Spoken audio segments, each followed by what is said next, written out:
पूज्य बाबूजी महाराज ने लिखा है महामाया। आपने अपने खत में चंद सवालात किए हैं। क्षमता के अनुसार मैं उनके जवाब दे रहा हूँ।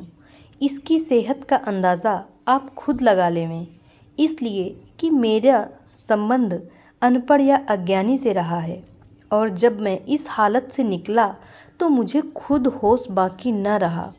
आमतौर पर महा का लफ्ज़ वहाँ पर इस्तेमाल किया जाता है जबकि उसके आगे वाले संज्ञा की नाप तोल ख्याल में नहीं रहती। यही हालत यहाँ पर है।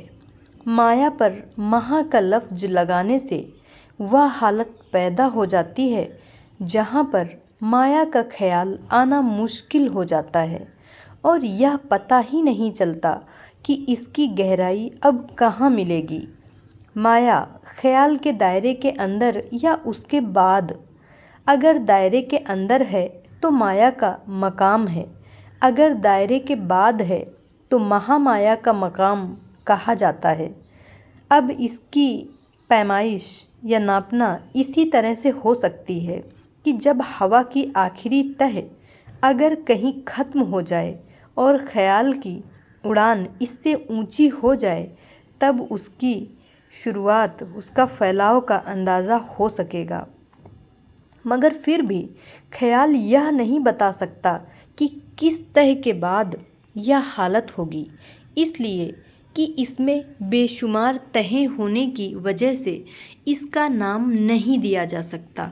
अगर कोई चीज़ बहुत ऊंची फेंक दी जाए और फिर आपसे पूछा जाए कि वहाँ कहाँ पर है, तो ख्वाह आपकी आँख में यह देखने की ताकत भी हो, फिर भी आप उसका ठिकाना नहीं बता सकते। अनलिमिटेड, असीमित चीज़ में से अगर कोई चीज़ बरामद होती है तो उसकी निस्बत हमेशा अपने असल से होती है, यानी बहुत कुछ वह भी अपने अंदर असीम महसूस करने लगता है। अब यह एहसास क्या है और किस चीज़ से आप एहसास करते हैं? ख्याल से ना कि हाथों से। अब एहसास करने में ख्याल मददगार हुआ, और वह कैसा ख्याल जो कि उससे भी ऊंचा जा चुका है। उसका नाम तो कुछ और ही है, मगर ख्याल ख्याल कहे जाते हैं। इस ख्याल में भी बहुत कुछ हदें ख़त्म हो चुकी होती हैं, यानी इसकी निस्बत बहुत कुछ उस चीज़ से हो जाती है जिसको कि हम मालूम करना चाहते हैं। दोनों चीज़ें एक ही अनुपात से करीब करीब दौड़ती हैं। अब ख्याल ने एहसास किया, अब उसका मकाम अगर बताया जाए तो उसके मायने यह होंगे कि एक असीमित चीज़ को सीमित चीज़ से फिर लाया जाए। आपने ऐसा किया भी तो बताइए तो सही। जब ख्याल में लिमिटेशन पैदा हो गया, उसको लिमिटेशन वाली हालत में लाने से तो वह असीमित चीज़ की खबर नहीं दे सकता। अब फरमाइए कि यह चीज़ कैसे बताई जा सके कि महामाया का मकाम कहाँ है। समझने के लिए व्रत बना दिए जावें, मगर वह भी समझाओ के लिए ही हो सकेंगे। तभी स्वामी विवेकानंद जी ने अंतः संचार में कहा, मैं भारत के हर एक दार्शनिक को इस विषय को ज्यों का त्यों वर्णित करने की चुनौती देता हूँ। आपने यह सवाल किया है कि वही महामाया है जिसने दुनिया बनाई। सच पूछो तो दुनिया तो हमने बनाई है, इसलिए कि आते वक्त और जाते वक्त हम वह सामान मुहैया करा देते हैं जिससे आगे उगने वाली चीज़ की बुनियाद पड़ जाती है।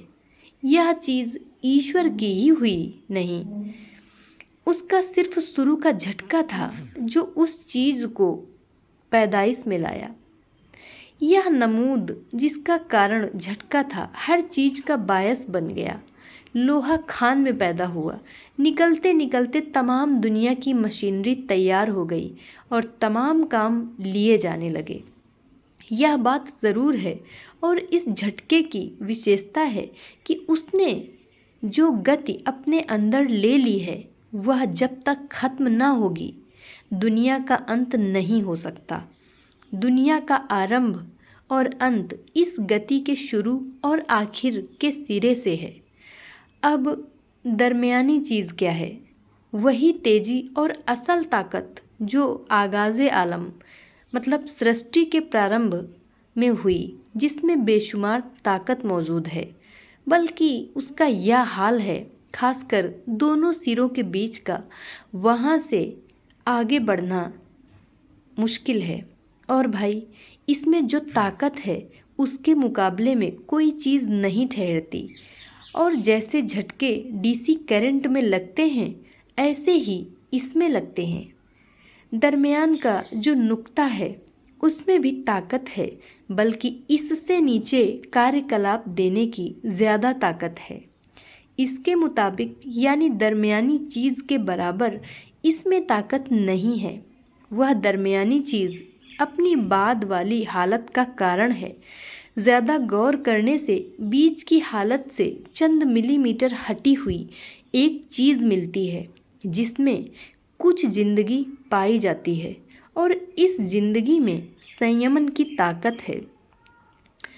दरमियानी नुक्ते से जितना आप ऊंचा बढ़ते जावें, उतनी ही ताकत मध्यम होती जाती है, यानी असलियत का अक्ष या छाया ज़्यादा ले लेती है।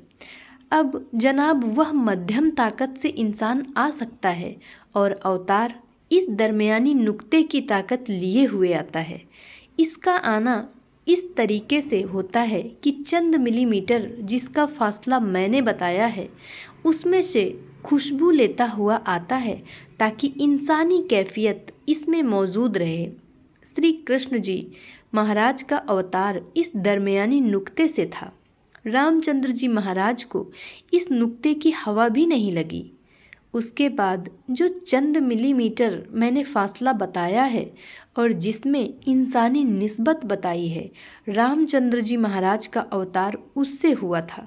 इसलिए उनका अवतार बनिस्बत कृष्ण जी महाराज से कमज़ोर था। मर्यादा पुरुषोत्तम रामचंद्र जी महाराज इसलिए कहलाते थे कि उन्होंने जिंदगी का नमूना पेश किया। उनके पास वह ताकत ज़्यादा थी, क्योंकि उस वक्त उसी चीज़ की ज़रूरत थी। अब इस वक्त जो भी मौजूदा सूरत हो, यह ईश्वर जाने। मेरी रीडिंग सही यह बता रही है कि जो भी ताकत इस वक्त ईश्वर का काम कर रही है, उसकी कैफियत उस दरमियानी नुक्ते से ऊपर की है। मध्यम ताकत इसलिए उसमें मौजूद है, और यह ताकत अभी तक किसी को बख्शी नहीं गई। जहाँ तक मेरे अनुभव ने काम किया, लिख दिया। अदृश्य का जानकार सिर्फ ईश्वर है। मैंने यह नुक्ते ईश्वर की कृपा से खोले हैं। तभी पूज्य लाला जी महाराज से अंतः संचार मिला। इसे पढ़ने, समझने और समझाने में पीढ़ियां दर पीढ़ियां लग जाएंगी। एक बात और बताता हूँ कि मिलीमीटर फासले का जो मैंने जिक्र किया है, उसकी वजह यह है कि आप दूर के किसी दो सिरों को देखें तो वह बहुत कुछ मिले हुए नजर आएंगे। लाला जी ने कहा, अगर कहीं अजीज़ रामचंद्र अपने जिस्म का लिमिटेशन छोड़ देवें, तो यह चीज़ उसको अनलिमिटेड मालूम होगी। धन्यवाद।